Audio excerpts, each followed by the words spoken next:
Bismillahirrahmanirrahim. Alhamdulillahirabbil alamin. Allahumma shalli wa sallim wa barik ala sayyidis sadat qutbil bidayati wan nihayat khalifatillah bi khazainil ardi was samawati wa ala alihi wa sahbihi ma damatis sadat wal qadat salatan tafdahu lana biha wa bal khairati was sa'adat fi darid dunya wa fi daril ma'ad wa barik lana biha fi umrina wa barizqina bi awladina وعلى إخواننا من المؤمنين والمؤمنات والمسلمين والمسلمات أينما كانوا في جميع الجهاد والبلاد وتنجينا بها وإياهم من جميع الأهوال والآفات ومن شر الحياة وشر الممات يا والي الحسنة وقاضي الحاجات. قال المصنف رحمه الله ونفعنا به وبجميع علومه في الدارين آمين. Halaman 25, nomor yang 55 dan nomor yang 56. A'udzu billahi minasyaitonir rajim. Bismillahirrahmanirrahim. Walaqad khalaqnal insana wa na'lamu ma tuwaswisu bihi nafsuhu wa nahnu aqrabu ilaihi min hablil warid. Artinya, dan sesungguhnya kami telah menciptakan manusia. Maksud kami di sini Allah, dan juga mengetahui apa yang dibisikkan oleh hati manusia itu, dan kami lebih dekat kepadanya dari urat lehernya sendiri. Jadi kita dengan urat leher kita dekat lagi Allah dengan kita.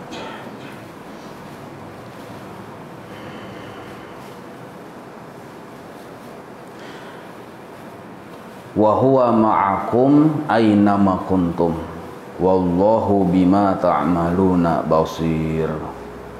Artinya, dan Dia Allah Ta'ala yang bersama dengan kamu di mana saja kamu berada, dan Allah Maha melihat apa yang kamu kerjakan. Nah, ini menambah dalil lagi bahwa Allah Ta'ala itu dekat. Dekat di sini haram hukumnya kita memahami seperti dekatnya antara manusia dengan manusia lainnya. Kalau dekat di sini bukan berarti dekat seperti makhluk. Kita duduk batatai lawan bini dekat, parak, bukan dekat seperti itu. Nah, kita dudukan mungkin saling dekat naranya, bukan dekat yang seperti itu, batatai dari benda dengan benda. Itu mustahil bagi Allah. Karena Allah kada bertempat. Allah kada bertempat. Kalau Allah bertempat berarti ada wujud bendanya. Kalau ada wujud bendanya berarti berbentuk. Bila berbentuk sama dengan makhluk naranya, ada bentuknya. Allah Maha Suci dari berbentuk, berukuran, bertempat. Allah Maha Suci dari berdekat-dekatan. Nah, lalu dekat di sini maksudnya, ujar ulama tauhid, maksud dekat di dalam dua ayat ini adalah kita seluruh hamba-hamba Allah ini, seluruh makhluk nih, yang kita yang mencongkong di sini baratan ini, itu dita'alluqi oleh Allah dengan 6 sifatnya. Dita'alluqi, dihubungi oleh Allah dengan 6 sifat Allah Ta'ala. Ini yang disebut dekat sebenarnya. Pertama, Allah berta'alluq dengan kita, terhadap kita dengan sifat kudratnya, dengan sifat iradatnya, dengan sifat sama'nya, dengan sifat basarnya, dengan sifat ilmunya, dengan sifat kalamnya. Nah, 6 sifat itulah yang menta'alluqi kita seluruh hamba-hamba Allah ini. Itu yang disebut dekat dengannya. Allah berta'alluq, kudrat Allah berta'alluq dengan kita. Sifat Allah, iradat Allah berta'alluq. Maksud iradat di sini berta'alluq dengan kita. Kita itu selalu dalam pengaturan Allah. Kita ini selalu dalam tadbirnya Allah, dalam pengaturan Allah. Itu yang dimaksud ta'alluq iradat kepada hamba-hambanya. Kita di dalam pengaturan Allah. Satu. Kalau yang dimaksud dengan ta'alluq kudrat Allah kepada hamba-hambanya, maksudnya kita dijadikan dan selalu ditolongi oleh Allah. 2. Nah, coba aja mun kita nih diatur Tuhan terus berarti dekat. Dijadikan dan ditolongi Allah terus berarti dekat. Nah, maka ta'alluq qudrat kepada hamba maksudnya selalu menolongi setelah menjadikan. Sedangkan ta'alluq sama, arti sama itu Allah bersifat mendengar. Berta'alluq kepada bubuhan kita nih sebertaan hamba makhluknya itu maksudnya adalah kita selalu didengar oleh Allah dengan pendengaran Allah yang jelas. Bukan hanya suara kita yang didengar, tapi zatnya tubuh kita pun didengar oleh Allah dengan pendengaran yang jelas. Itu yang disebut berta'alluq. Kalau kita selalu didengar Allah berarti dekat. Basar, melihat. Allah berta'alluq dengan kita dengan sifat basarnya. Maksudnya selalu kita ini dilihat oleh Allah, diawasi oleh Allah, dinilai oleh Allah. Yang dilihat bukan hanya benda wujud makhluk, tapi suara dari makhluk itu pun dilihat oleh Allah juga. Karena penglihatan Allah maha sempurna, kada terbatas. Itu yang disebut dekat juga. Lalu ilmu Allah pun berta'alluq dengan hamba-hambanya, dengan makhluk. Maksudnya kita selalu di dalam pengetahuan Allah, selalu diketahui oleh Allah. Bahkan pengetahuan Allah tadi mengetahui pengetahuan yang azali. Artinya kayak apa kita kesudahannya Allah sudah tahu. Kalau kita ini kan terjadi dulu baru tahu. Ya kalau amun belum terjadi kada tahu kita. Kenapa sidin dia? Garing jahan, sudah garing hanya tahu bahwa garing. Mun Allah belum sidin garing sudah tahu agar akan garing. Nah, itu ilmu Allah naranya. Jadi kita ini selalu diketahui oleh Allah, itu disebut dekat. Nah, lalu kalam Allah berta'alluq kepada hamba-hambanya. Maksudnya Allah sebenarnya setiap detik memandiri kita. Cuma kita kada dibukakan paham. Sedikit dibukakan paham yaitu Al-Quran. Itu pun mau belajar Al-Quran maka paham. Nah, jadi Al-Quran itu bagian dari sedikitnya kalam Allah Ta'ala. Sedangkan Allah Ta'ala itu berpandir itu terus menerus. Cuma ada yang dibukakan hijab paham, ada yang kada. Seandainya kita ini dibukakan hijab, kita paham atas petunjuk Allah. Sebab Allah berpandir di situ berta'alluq dengan ta'alluq dilalah, artinya memberi petunjuk. Tiap detik Allah Ta'ala memberi kita petunjuk. Cuma ujar ulama tauhid, pemandiran Allah itu bisa diambil satu kesimpulan terhadap hambanya ini. Allah memandiri kita setiap detik, setiap keadaan, setiap waktu, dimanapun, kapanpun lawan kita. Dengan pemandiran bisa diambil kesimpulan satu pemandiran, satu dilalah, satu petunjuk, yaitu jar Allah Ta'ala tuntut karidhaanku. Nah, itulah maksud secara umum yang diambil, yang dipahami oleh para ulama tauhid. Kenapa Allah memandiri kita? Allah bersifat kalam, sidin berpandir, berarti ada yang dipandiri. Sidin berpandir dengan ada yang dipandiri disebut berta'alluq naranya. Tetapi ta'alluqnya itu ta'alluq dilalah, artinya memberi petunjuk. Petunjuk apa yang kita pahami? Banyak sebenarnya, cemas yang banyak itu satu yang dimaksud, yang kawa kita berpegangi. Maksudnya Allah menuntut kita satu, tuntut karidhaan Allah. Biar Allah tuntut karidhaanku, tuntut karidhaanku. Nah, apabila kapanpun, dimanapun, wayah pekerjaan apapun, kita berwudu, siapa yang menyuruh? Allah. Nah, suruhan Allah itu secara maknawi Allah berucap tuntut karidhaanku. Maka kita sahut pamandiran Allah Ta'ala dengan ucapan bahasa Banjar gen. Inggih. Inggih. Kalau yang bahasa orang sananya bala. Kalau bahasa formalnya raditu billahi rabba wa bil islami dina, itu bahasa formalitas Quran. Kalau bahasa Banjarnya inggih. Makanya orang wali itu wayah hendak berwudu inggih, hendak sembahyang inggih. Siapa yang diinggihkan nih? Perintah Allah secara maknawi, tuntut keridhaanku. Nah, maka setiap detik, setiap pekerjaan yang kita kerjakan itu ada tuntutan Allah. kita disuruh mengerjakannya lillahi ta'ala, tuntut keridaanku. Berusaha, Allah yang menyuruh.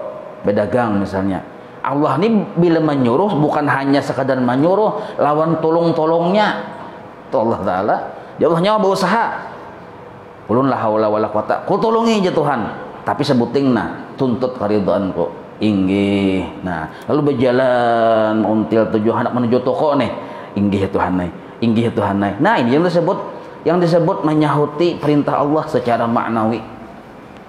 Nah, jadi Allah, aku sudah menyuruh nyawa dan kau tolongi. Nah sekarang suruhanku tuntut keriduanku. Nyawa jangan ada yang ke kanan ke kiri lagi. Satu aja yang dituju keriduanku. Urusan kanan kiri itu urusanku, tadbirku jadi Allah Ta'ala. Nah maka dengan adanya fakta yang 6 bahwa Allah pertama mengatur kita bi iradatihi dengan iradatnya. Yang kedua menolongi kita bi kudratihi dengan kudratnya. Yang ketiga mendengar kita bi sam'ihi dengan pendengarannya. Yang keempat melihat kita bi basarihi dengan penglihatannya. Yang keberapa lagi? Keenam kelima. Nah, 6 kelima kah? Nah, hampir mengantuk di pendiri ya. Yang kelima Allah mengetahui. Iyalah tersalah sekulun ini. Yang kelima Allah mengetahui keadaan kita kapanpun dimanapun bi ilmihi dengan ilmunya. Nah yang keenam Allah selalu memandiri kita dengan perintahnya yang secara nampak perintahnya tadi di Quran ditafsirkan oleh hadis Rasulullah, dipahami oleh hadis Rasulullah, lalu gawian Nabi, perbuatan Nabi, ucapan Nabi, diam dan geraknya Nabi menjadi tafsir bagi Al-Quran. Yang memahami kayak apa gawian Nabi ini seluruhnya itu para sahabat. Maka dari para sahabatlah bubuhan sesudahnya tadi menuntut ilmu, memahami Al-Quran melewat para sahabat. Nah jadi dari murid-murid para sahabat ini terus mengalirkan ilmu-ilmu Al-Quran tadi sampai kepada kita yang saat ini. Nah maka perintah Allah ujar para ulama ini yang dari atas tadi juga 3, ada yang hukumnya wajib, ada yang hukumnya sunnah, ada yang hukumnya mubah. 3 perkara itu bilanya wajib perintah wajib dikerjakan, bila sunnah, bila mubah terserah nyawa. Contoh makan mubah terserah ya. Hendak ada makan semingguan silahkan, hendak ada beguringan semingguan monggo, muntahan hasil itu silahkan ya. Aku ada makan aja semingguan aja, please melarang kedaharan baras. Nah, silahkan aja, ada bapak yang mau aja nih tuh. Nah, sekalinya gurukap di dapur berbunyi, oh mencari nasi. Nah, kisah yang serabat aguh nih sekalinya bisa lapar juga. Nah, berarti apabila kita sadar bahwa kita kada lepas dari ta'alluq Allah yang 6 sifat ini, itulah yang disebut kedekatan kita dengan Allah. Itu yang disebut makna dekat kita dengan Allah. Maksudnya Allah dekat dengan kita dengan dita'alluqinya kita dengan 6 sifat ini. Nah itu yang maksud dekat narnya. Itu keyakinan tuh. Bila keyakinan kita ini menyalahi dari yang pemahaman yang 6 nih, itu rusak etikat. Para saku ya Allah kada mendengar. Nah rusak etikat. Para saku Allah Ta'ala tuh kada menolongi lawan kita, rusak juga etikat. Para saku Allah Ta'ala itu kawah jadi atur-atur, nah rusak etikat. Allah yang mengatur kita bi iradatihi. Nah para saku, nah para satu waham naranya. Nah waham itu dihilangkan dengan keyakinan. Keyakinan tuh andaknya di pemahaman dulu, belajar, lalu paham, lalu yakin. Nah lalu yakin. Nah maka itu yang disebut makna dekat. Keyakinan kita kayak itu. Lalu disuruh kita beradab. Nah adab inilah yang menjadi kedekatan kita dengan Allah tadi menjadi mesra. Mesra arti mesra itu mesra tuh bang, hubungan baik aja kita.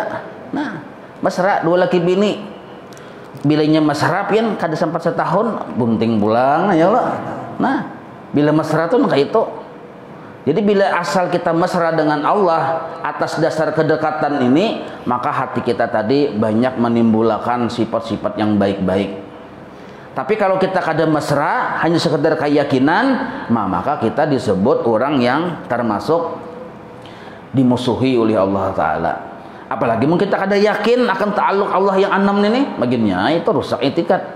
Nah, pertama dulu Allah berta'aluk dengan kita biiradatihi, dengan iradatnya. Artinya Allah mengatur kita. Kehendak kita ini kan bisa kehendak loh kok. Secara manusiawi kita bisa kehendak. Cuma kehendak kita ini kada kawa melampangi kehendak Allah. Gitu.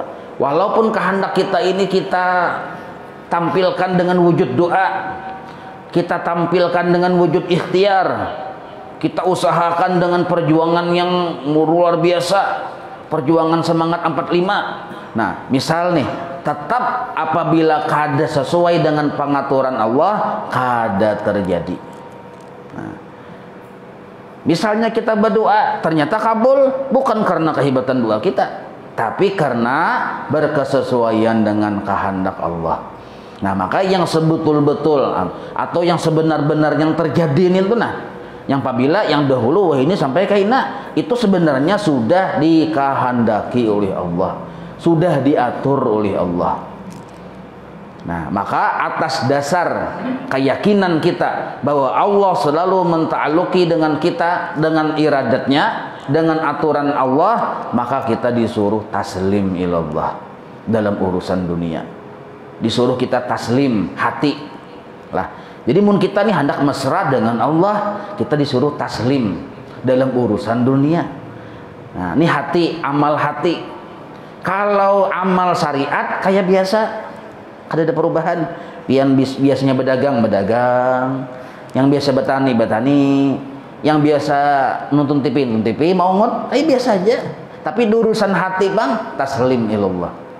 Kada boleh kita mengatur-atur Tuhan. Ini secara hati nih. Kada boleh kita mengatur-atur Tuhan. Nah, makanya seandainya kita berkehendak bang, hati-hati. Kehendak kita jangan sampai model kayak paharatnya daripada pengaturan Allah. Bahkan kebaikan sekalipun kada boleh kita bertitik-titik gitu. Misalnya kayak ini, Allah isuk ulun hendak sembahyang berjamaah di Masjid Nurul Islam. Imbah nintu ulun kena hendak ke pasar bertukar sagan bersalamatan. Imbah tu kena ulun mengiwi orang makanan. Imbah tu baik bertangga nih. Tapi ingat kayak itu aja, itu dihukumi maksiat sudah, walaupun kebaikan. Jadi setiap niat kebaikan, apapun kebaikannya, wajib, ini menurut ilmu tauhid lah, adabnya kita dengan Tuhan, wajib diakhiri dengan kalimat pamungkas, insyaallah wa bihaulihi wa quwatihi. Nah, ini adabnya. Kedua ini kita berdahulu model kayak piragah tahu, piragah bisa, ada nih insyaallah wa bihaulihi wa quwatihi. Itu mau diucapkan. Kada diucapkan bang, boleh aja, yang penting ada kesadarannya. Ulun kena hendak menyumbang, misal insyaallah wa bihaulihi wa quwatihi. Nah, karena bila Allah kada menghendaki, kada terjadi. Makanya kita insyaallah. Bila Allah kada menolongi, kada terjadi juga. Makanya bihaulihi wa quwatihi. Nah, maka asal yang kayak itu kita tafakurnya nih, ucapannya. Makanya itu yang disebut an-niyatu khairun min amalih. Niat seorang mukmin lebih baik daripada amalnya. Tapi kalau kita berniat aja bang, berniat baik bang niatnya, cuma kada ada kesadaran insyaallah bihaulihi, itu dihukumi masih buruk. Kenapa dihukumi masih buruk padahal baik? Nah, karena adabnya kada ada lawan Tuhan. Udah mesti aja Tuhan. Udah piragah kawa, piragah tahu. Siapa garang nyawa? Ya kalau piragah itu atau kata lainnya ya piranha. Nyawa ini piranha tahu, piranha kawa. Padahal sebenarnya Allah yang berisi aturan.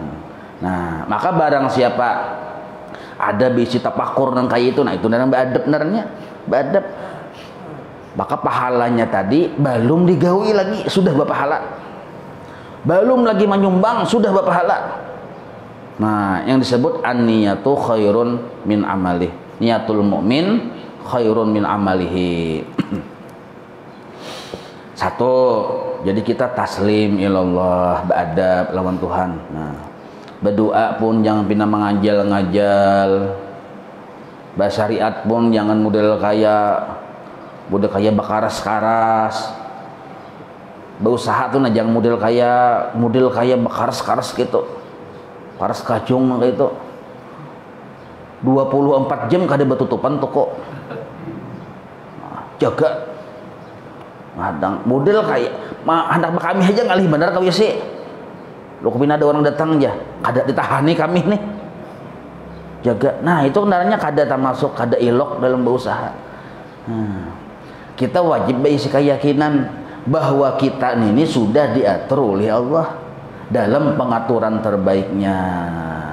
Maka kita menghadapi akan kehendak Allah, menghadapi pengaturan Allah, wajib di hati taslim. Taslim itu ya bertawakal di kita. Nah, bertawakal lawan Tuhan, bersarah lawan Allah. Nah, ini hati satu sudah adabnya. Ada adab yang kayak itu di hati, mesra kita dengan Allah. Kada mau bahualan dengan Allah Ta'ala. Kenapa kada mau bahual? Allah bang mengatur hati kita dengan pengaturan yang terbaik. Kenapa Allah mau mengatur dengan pengaturan yang terbaik? Karena kita minta aturakan. Nah, minta aturakan itu basarnya taslim. Bertawakal, minta aturakan. Kita cager dapat musibah misalnya, tapi Tuhan mengatur hati kita. Belum datang musibah, diandak Allah, di hati kita sabar. Belum hujan, dijulungi orang payung. Jas hujan, payung, kan lengkap. Pas hujan santai ya kita kan, tapi abut benar, payung ada, jas hujan ada, sudah berpakai pulang. Nah, ini orang yang diatur Allah dengan pengaturan terbaik. Kita hendak dapat nikmat, belum dapat nikmat sudah dijadikan hati kita orang yang bersyukur, pemurah. Siapa yang menjadikan itu? Allah. Mun Allah kada menjadikan biar ilmunya sampai ke langit, kada kawainya bersyukur. Padahal banyak isi guru kada kawa bersyukur. Tapi mun Allah menolongi, nah, syukur itu bertungguan di hati. Dapat sedikit nikmat Tuhan jo kehimungan bener lawan Tuhan. Nah, kenapa nangka itu bisa? Allah menolongi. Maka setiap keadaan yang kita jalani dalam hidup selalu dalam keadaan yang terbaik. Kenapa bisa kayak itu aja? Allah menolongi. Hasil dari kita taslim dan bertawakal kepada Allah terhadap pengaturannya. Karena sampai waktu beribadah kita, waktu ibadah itu pun hati kita dipurmat oleh Allah menjadi hati orang yang menyaksikan kebaikan Allah. Musyahadah, Allahu Akbar, sudah ramai melihat kebaikan Allah. Ini kada mudah nih, Allah kada memberi inayah, kada dapat kita. Kenapa dapatnya? Ya kita tadi taslim, bertawakal Allah Ta'ala sudah berdahulu. Nah, ada kalanya kita ditakdirkan Allah kita tergelincir, tagawi kemaksiatan. Amun sudah memang takdir, ada kawa kita menghindar. Ujar Abu Hasan As-Sajili, hal yasnil arif, apakah orang wali itu bisa berzina? Ujar murid Sidin, dijawab oleh Sidin, idza kutiba lahu falahu.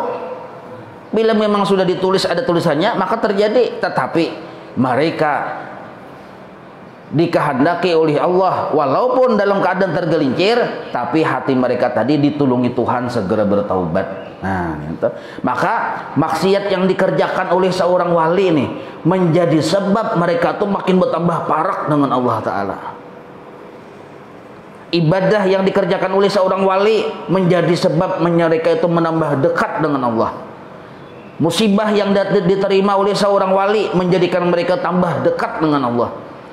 Nikmat yang mereka terima menambahkan mereka tadi menambah dekat dengan Allah. Makin berparak terus. Cak ibarat nang anone ujar guru bahari itulah, pangkat makin bertinggi.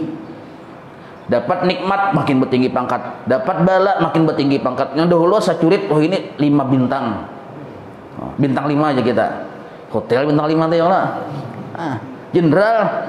Nah, kenapa? Nah, itu pang tadi. Nah, ada juga orang yang padahal beribadah terus tapi makin jauh lawan Allah Ta'ala. Kada tambah dekat illa bu'da, malaikat bertambah jauh. Itu banyak terjadi. Padahal beribadah makin banyak harian, malaman, harian, malaman, harian. Beribadah tuh nah. Pagian sorian, ibadah terus. Dikiranya sudah harat, sudah iya, padahal bu'da, jauh lawan Allah. Nah, bisa kan angka itu? Bisa. Buktinya waktu inya beribadah hasilnya nintuna kadada menambah kedekatan dengan Allah. Hatinya selalu pusang, yang ditemui yang dilihatinya musang. Kada kawa salah sedikit penyinggungan, kada kawa salah sedikit hendak bahualan, padahal tasbih dikakalungan sudah. Bahkan surban belilit tumpang 3 surban. Nah, tumpang 3, surban pertama lulusan pesantren anu, surban kedua lulusan pesantren anu, 3 kali lulus pesantren. Tumpang 3 surban. Tapi penyinggungan benar. Orang gak ada memberi salam lawan sidin, tersinggung sidin. Nyawan ini moha nak ketulahan 7 turunan sakoja. Ini wali, dihormati wali. Nah, mengaku wali sekalinya. Kada berucap bang, cuma di hati. Allah tahu. Nah, Allah ini tahu bisa mengabarakan dengan wali yang aslinya. Itu ajar Allah contohnya. Kasih kue itu orang itu nah, maka sudah ahli ibadah, tapi sebenarnya dihukumi jauh dengan Allah. Nah, kenapa sebabnya? Nah itu bang tadi. Banyak sebabnya. Di antaranya kada mau belajar sifat 20. Nah, minto. Lalu rasa harap, rasa bisa, maka dasar harap dan bisa. Lalu nya mengatur-atur, Tuhan diaturnya. Hujan ari, kenapa Tuhan hujan? Maka Allahnya bertapas. Kada karing jagarnya nih. Maka menciling-ciling bang mata. Lalu berdoa mengangkat tangan. Ya Allah, ini banyu hujan ini kirim ke situ aja nah. Kirim ke situ aja nah aja. Sekalinya dasar dilanjur Tuhan, ampe hujan pian. Dikirim ke sana sekalinya hujannya. Oh, lalu wae bertambahan ya kalau anak-anak banyak. Lihatin. Tadi ampe hujan. Nyawa tadi melihatlah siapa tadi mengangkat tangan. Nah, lalu bertambah-tambah rasa mulia, rasa genal, gulu baju segala macam. Bila Allah kada memberi inayah, maka orang itu celaka. Nah, itu iradatnya. Bila kita yakin kita dita'alluqi oleh iradat Allah, beradab kita. Apa iradatnya? Apa adabnya? Nah, taslim, bertawakal lawan Allah. Nah, kayak itu. Kudrat bang, Allah bertakluk dengan kita dengan sifat kudratnya. Adabnya apa? Arti kudrat itu Allah selalu menolongi kita. Yang ada ini nah, mulai kita bangun guring jam 4 misalnya bangun guring, atau jam 3 bangun guring. Bangun tuh biasanya kan duduk. Jangan langsung berdiri bangun tuh pian. Mun langsung berdiri tak kaju bisa rabah. Duduk dulu, bacaan dulu. Nah, tapi tutup pang dulu yang masih utuh lungur tuh, jangan kelihatan yang takai-takaian ya. Oh, takai-takaian bacaan panjang, takai-takaian itu. Maka menungkat pian bacaan. Nah, tutup dulu nah. Lihat tentang bacaan. Berdiri, kawisi segala macam. Batu bau mandi, bau wudu, menyabakas perang malam tadi mandi wajib. Nah, batu tutung mandi wajib segala macam itu, lalu sembahyang subuh, makan misalnya lawan ini sahabat begawi sampai malam pulang guring pulang, seluruhnya itu sebenarnya ditolongi Allah. Ada kemampuan kita untuk kawa menggawin itu. Ditolongi oleh Allah. Kalau Allah mau menolongi, baik kada. Baik ada Allah Ta'ala, baik loh kok, maka disebutlah gawian kita tadi kebaikan dari Allah. Nah, bukan dari kita tapi minhu, dijadikan Allah, pertolongan Allah. Nah, tugas kita kan kita yakin nih itu nanya ta'aluk Allah kepada kita dengan sifat kudratnya, dengan cara Allah menolongi kita. Nah, adab kita pang memandang kebaikan sidin, wayah baudu yang dipandang kebaikan Allah, wayah sembahyang yang dipandang kebaikan Allah. Itu adabnya. Apabila yang dipandang bukan kebaikan Allah, biasanya tuh rasa harap kena timbul, rasa kawa, rasa mampu, rasa bisa, rasa pintar, macam-macam rasa baik. Nah, ujung-ujungnya kena minta puji. Nah, itu tuh minta puji. Tapi kalau dari awal kita sudah melihat lawan kebaikan Allah, ujung-ujungnya kita memuji lawan Allah. Nah, perbedaan, nah di sini timbul kaidah. Hendak tahu kita ini wali kah walakah? Bila kita beribadah memuji Allah, wali. Bila kita beribadah minta puji, wala. Nah, cara aja hendak jadi wala, jadi wali. Jadi tugas orang yang beradab lawan Tuhan, bahwa kita tuh dia selalu ditolongi Allah. Tugas hati itu melihat kebaikan Allah, lalu cepat kita puji Allah Ta'ala. Bila melihat kebaikan sidin, puji alhamdulillah aja kita. Himung hati kita karena ditolongi Tuhan, Bang. Nah, itulah makna kedekatan kita dengan Allah yang kedua. Nah, yang ketiga dilihat dan didengar. Yang keempat ya kalau jadi dilihat, didengar, dilihat. Tanpa huruf boleh aja ada Bapak. Didengar dan dilihat itu digabung dua gen. Dan diketahui tiga. Nah, gabung gen ya kalau supaya lakas waktunya harus sempat anu nah. Satu-satu kan sempat bisa sampai tengah hari ini penjelasannya nih. Nah, dilihat, didengar. Nah, apa adabnya? Adab orang yang sadar bahwa kita tuh selalu dilihat, didengar, diketahui oleh Allah. Nah, adabnya tadi kita, nah ujar para ulama tauhid nih. Namun kita sadar bahwa kita tuh didengar oleh Allah, adabnya mulut kita tuh mun kawa bawirid ya terus. Sebab muntung kita nih apa yang kita ucapkan didengar oleh Allah. Nah, wiritan tuh isinya bisa memuji, alhamdulillah. Bisa mentasbih subhanallah, ya kalau bisa mentakbir Allahu Akbar. Jadi mun kita yakin Allah mendengar, maka muntung tuh banyak memuji subhanallah walhamdulillah wala diulah wiritan. Memuji Tuhan tuh diulah wiritan. Nah, ini adabnya. Apabila kita yakin bahwa kita tuh dilihat oleh Allah, nah maka kita pun termasuk orang yang selalu dilihat oleh Allah. Itu berarti kita usahakan kita tadi dalam keadaan kada keluar dari perintah Tuhan. Gawian kita itu nah kada keluar dari perintah Tuhan karena dilihat Bang oleh Allah Ta'ala. Nah, itu secara zahiriyah naranya, secara zahir. Nah, kalau yang adab secara batiniyah, nah malu dengan Allah, itu adab batiniyah. Kalau kita yakin kita tuh dilihat oleh Allah, adab batinnya tuh malu dengan Allah, supan. Orang tuh cangang taruh lawan kita. Supan kapian kada kayo. Ada supan-supan pian.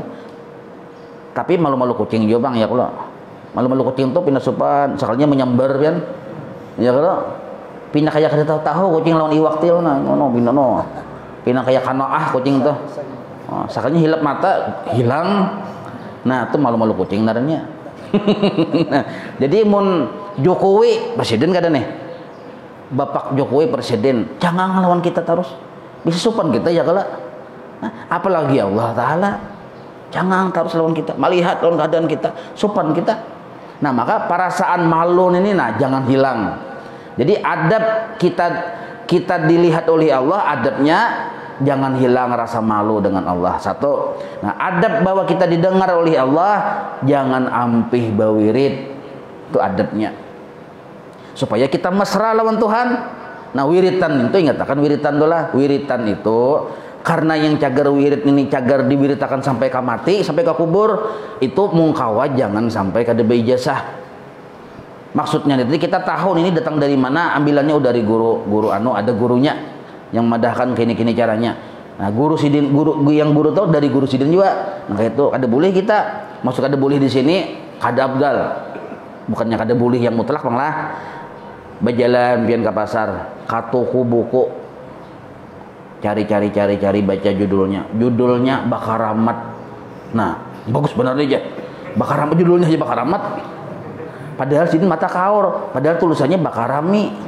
Mau coba baca Bakaramat. Oh, buka berapa? Ini muka larang harganya 150.000 harganya. Nukar. Sebab Bakaramat mang judulnya.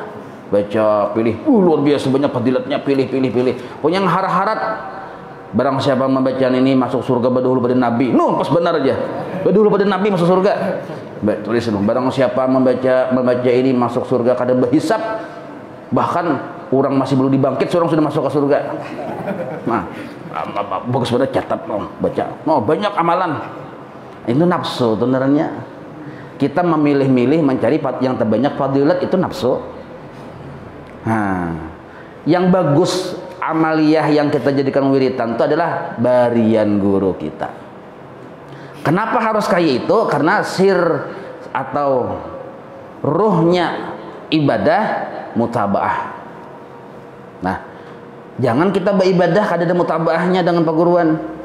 Nah, itu wajib kita ada mutabaah. Udah kayak ini contohnya, contoh nah, sedikit mengulas nah.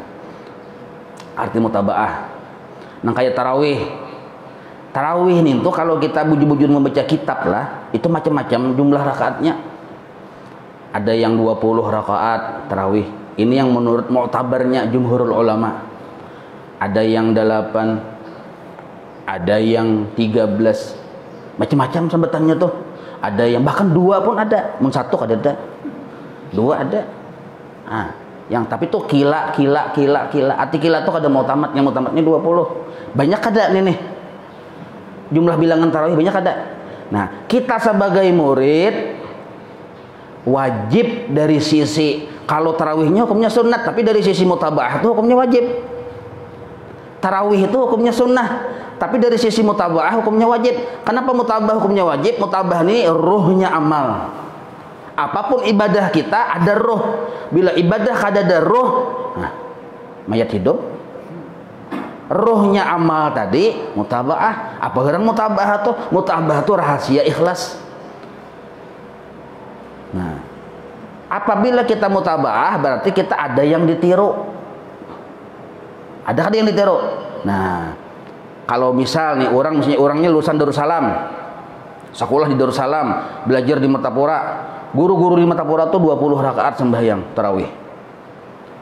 Orang tadi lulusan Darussalam, belajar di Martapura, timbul imam yang 8, misal, jangan tersinggung lah. Ini kadang-kadang kan masalah penyinggungan kadang nih. Oke, anggap terserah ya. Nah, timbul imam yang 8, nah, ibadah sunnah tapi kehilangan roh di dalam ibadah tersebut, hilang mutabaahnya lawan perguruan, pahamlah. Nah, pernahkah guru kita memadahi 8? Pernahkah guru-guru yang di Martapura itu menyuruh kita menggawi 8, menghulukan yang 8, apalagi imam yang 8? Pikirkan Allah halus. Maka bila kita menggawi yang 8, kada mutabaah lawan perguruan. Mulai ini paham-paham ini. Kan itu harus benar sih ini. Kada harus ulun yang di bawah aja yang karas, amun yang ini santai aja. Ini supaya jelas ini nah. Jadi beramal itu rohnya wajib ada walaupun amalnya amal sunnah. Apa roh amal? Mutabaah. Ada apa dengan mutabaah? Ini rahasia ikhlas. Gitu. Nah, panjang kisah ini. Nah, jadi yang makna dekat kita dengan Allah, kita selalu dita'alluqi oleh Allah dengan 6 sifat tadi. Nah, itulah wallahu a'lam bishawab. Maulaya salli wa sallim daiman abada ala habibika khairi khalqi kullihim ya rabbi bil mustafa waghfir lana ma madha ya wasi'an karami wa sallallahu ala sayyidina Muhammadin wa ala alihi wa sahbihi wa sallam alhamdulillahi rabbil alamin taqabbalallahu minkum.